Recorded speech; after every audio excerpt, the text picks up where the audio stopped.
This is Trigger. He is back. We're going to be showing him in June at the Mustang Heritage Show in Tennessee. I sent him home for a break. He was home for, I believe, 6 weeks or so for a break. And while I'm walking him around and just kind of re-showing him some things that I know he already knows, I want to talk a little bit about training schedules and training routines and why he got a break, when your horse should get a break. I was messaging with somebody this morning and we were talking about routines, and he's having some issues with his horse, and I really think the issues go back to his routine. I have run several horses for world titles multiple years in a row, and I was able to keep those horses fresh and running very well at world levels for several years in a row because of my routine. When I've talked about my 50%, 70%, and 100% days,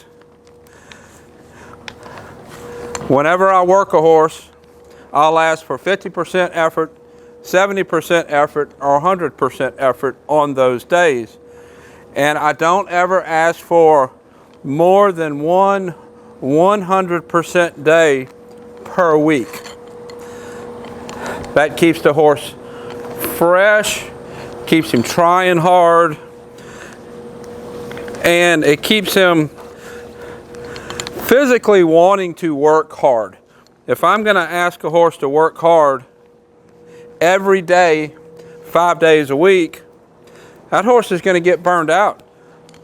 Just like you, when you're at work and you have a deadline or you have something important and you have to put in extra hours, work extra hard, you can't maintain that long term. Same way with the horse. I can't ask a horse to function at 100% long term. If I do, I'm going to have all kinds of problems. I'll have physical problems as far as being sore. I'll have mental problems as far as the horse is just going to get sour on what I'm asking it to do. So I'll only ask for a 100% day, 1 day a week. He got some time off because he has been in pretty rigorous training for several months, and we had taken him to some shows and he had done really good, but I knew I was going to want to step things up for this Mustang Heritage Show. He is a BLM Mustang. I knew I was going to want to step things up for this show coming up in June, and I felt like if I went straight from what I was doing and put more pressure on him, I didn't think he was going to be able to handle it. So I gave him a break. Basically, I gave him 6 weeks vacation, 6 weeks off. His owner did ride him, so he stayed relatively fit.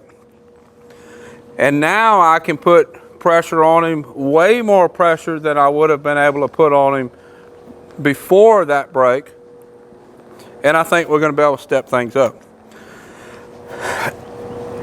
Now, going forward, this is a pretty trained horse. I'm wanting him to step up because of the show that's coming up. But going forward, you, just like any other athlete, you cannot stay peaked all of the time. Your body can't handle it, your mind can't handle it, it just don't work. There'll be other problems. So as I have a big show coming up for certain horses, like the Mustang Heritage Show for him, the Celebration of Champions, the Championship Show for Hank, things like that, I will ease back on training a little bit and then build towards those big events. And like Hank, he's a trained horse. He knows his job. He knows what he's supposed to do. So he is in maintenance mode.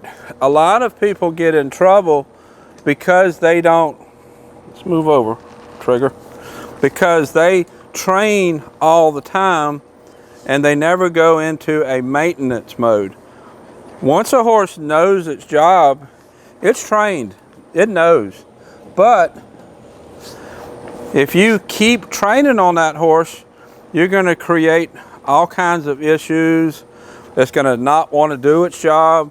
If a horse can only do something so good or so fast, so correct, and if you keep pushing more, faster, something like that, the horse is going to fall apart. It's not going to want to do it.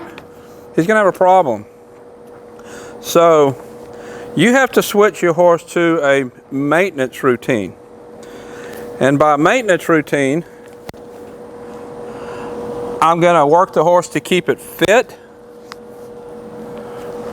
I am going to do different things with the horse than what I did when it was in training,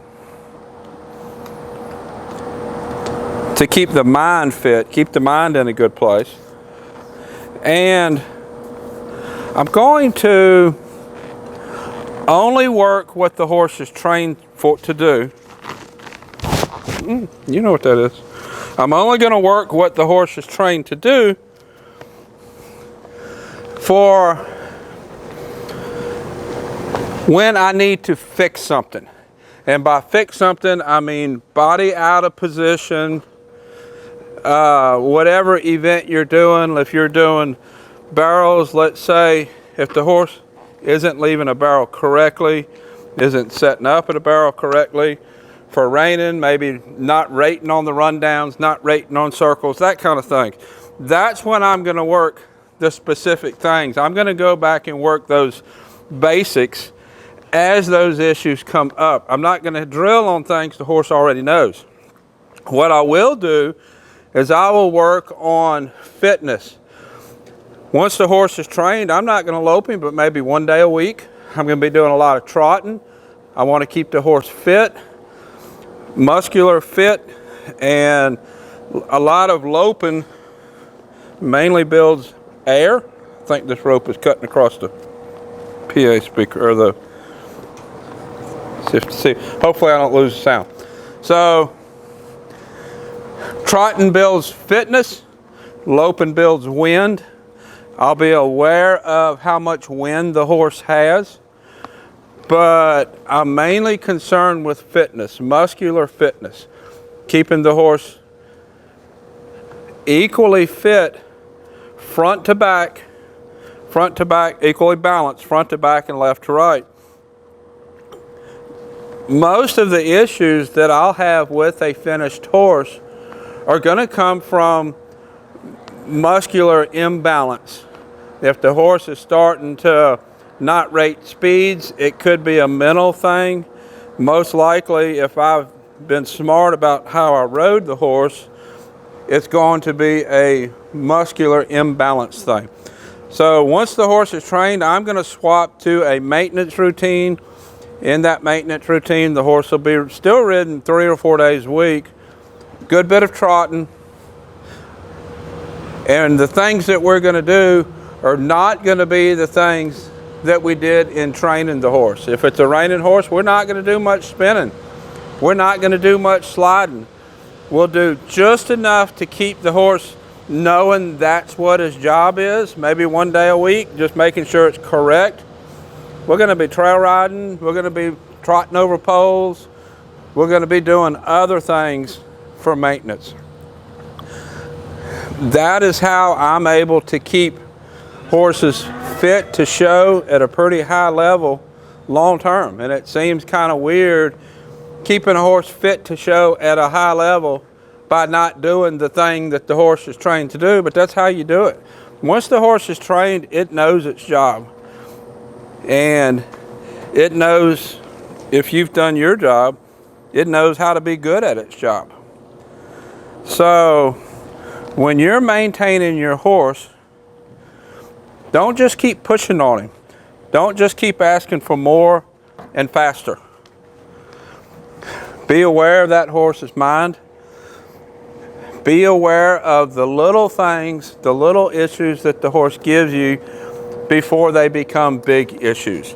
The person that I was messaging with, he's got some alley issues. It's a timed event horse. He can't get the horse to go in the alley. Well, that problem started a long time ago with a little bit of reluctance to go in the alley. And probably at that time, he kicked a little harder and the horse went on. That's when he should have backed up and worked on that arena sourness before it became a big issue. Now it's a big problem. Now he is going to have to back way back up and spend a whole lot more time working on that horse's arena sourness.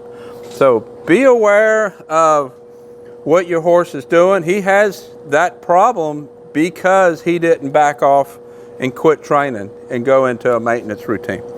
So be aware of the little problems your horse has, your finished horses, before they become big problems. This is Trigger. I'll be doing more videos of him, getting him prepared and going to the Mustang Heritage Show. And I'll try to get some video at the show, everything up to that. Until next time, thank you for watching.